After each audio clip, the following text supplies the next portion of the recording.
This film is incredible. In Your Dreams is absolutely amazing. This is like peak Pixar to me. Like growing up, for real, right? It hits so right. It's beautiful. It's big. It's bombastic. But it also is a story about a family with a lot of heart and second choices. Now, Craig, Baloney Tony is hilarious and kind of vulnerable underneath it all. How did you find that mix of comedy and heart for the character? I would have to give it to Alex for guiding me through all of that, because it was a funny script, and it was always we'd be improvising and playing around and figuring stuff out, but he would hone in on those those tender moments and let it breathe, and coach me right. So it was all collaborative. Amazing. Now, Jolie, Elias, you guys are incredible. The sibling dynamic between you two feels absolutely real, and I can only assume that you guys didn't record together.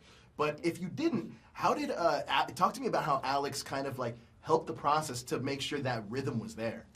He played the other part. Really? He did. He was very passionate about it. He played a great Stevie. Yeah, and so it was like he was playing Elliot a lot of the time, and there's some very funny videos that exist somewhere on my mom's phone of like, especially the whole like dynamite fist scene. Yeah, there's like videos of us like doing that together and like screaming together where he's like over Zoom. Yeah, it's great. That's incredible. Yeah. I spoke with Alex, and he said that when you were in your recording session, sometimes you would close your eyes, your eyes would roll back to the back of your head, and you would just he would imagine that you were just picturing the scene in your head. And he said that then you would deliver gold with your improvisational skills. And he said that really shaped the movie. So can you talk to me about working with Alex on some of those moments in the film? It was, I mean, like I said, we found all of that, in the room. And I'm not even sure when I close my eyes and do that. I know I do it on stage a lot. But, and I guess we do picture, you're trying to see how it would sound and, get everything, get a certain rhythm, because it's all about rhythm for me with the timing and with jokes and all of that. So yeah, that's what it was. Did any of you have a Baloney Tony type of character growing up?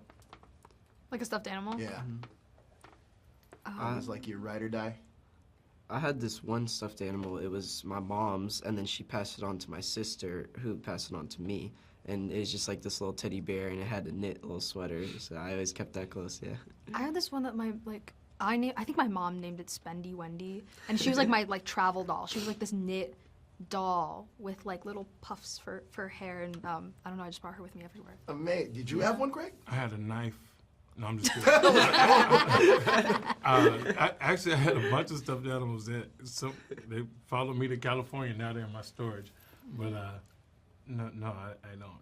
Now, I don't remember like a specific one. Gotcha. Now, I love that this movie really bridges the gap between what parents thinks kids notice and what kids are really thinking. I think it did a fantastic job of really displaying that. Can you talk to me about what you hope families take away from that element of the film?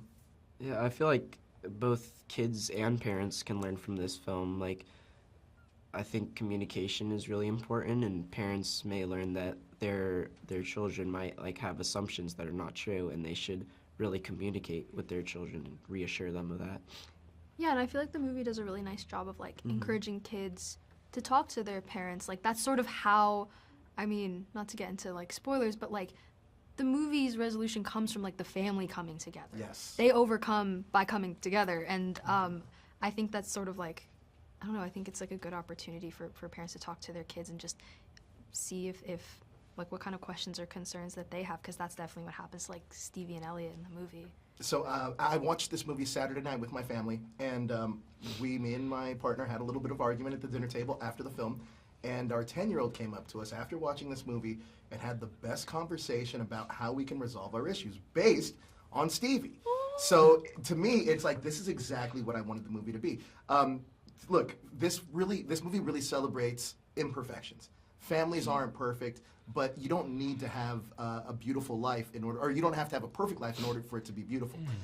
Talk to me about what you got out of that message from this movie. I feel like you put it so well. I'm like trying to think of what else to say. I mean, things happen, life happens, but family's most important. We can lean on each other when it's when it comes down to it, you can lean on your family and love conquers all. You know? Amazing. You guys did such an amazing job in this film. Thank you so Thank much you. for your Thank time. you. I love it. Thank you.